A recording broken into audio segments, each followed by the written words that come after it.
H-1B visa અંગેના ટ્રમ્પના નિર્ણયથી ખળભળાટ. માઇક્રોસોફ્ટે કર્મચારીઓ માટે જાહેર કરી એડવાઇઝરી. સમયમર્યાદા પહેલા અમેરિકાથી પરત ફરવા સૂચના. H-1B વિઝાના વાર્ષિક ચાર્જમાં અમેરિકાએ કર્યો છે વધારો. તેજ પ્રતાપ બાદ હવે લાલુ પરિવાર માટે નવો બળપો. દીકરી રોહિણીએ તેના કિડની દાનમાં આપવાનો વિડીયો પોસ્ટ કરી રાજકારણ છોડવાના સંકેત આપ્યા. નવરાત્રીને આડે હવે જોશ દિવસ, ત્યારે વરસાદે વધારી ખેલૈયા અને આયોજકોની ચિંતા. અમદાવાદ, વડોદરા અને સુરતના અનેક ગરબા ગ્રાઉન્ડમાં ભરાયા વરસાદી પાણી.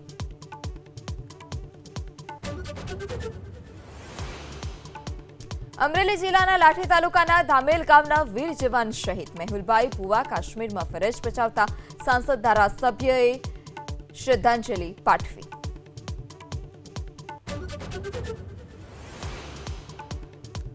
નવરાત્રીના આડે હવે 2 દિવસ બાકી. મોટી સંખ્યામાં ભક્તો જઈ રહ્યા છે મહાઆશાપુરાના દ્વાર.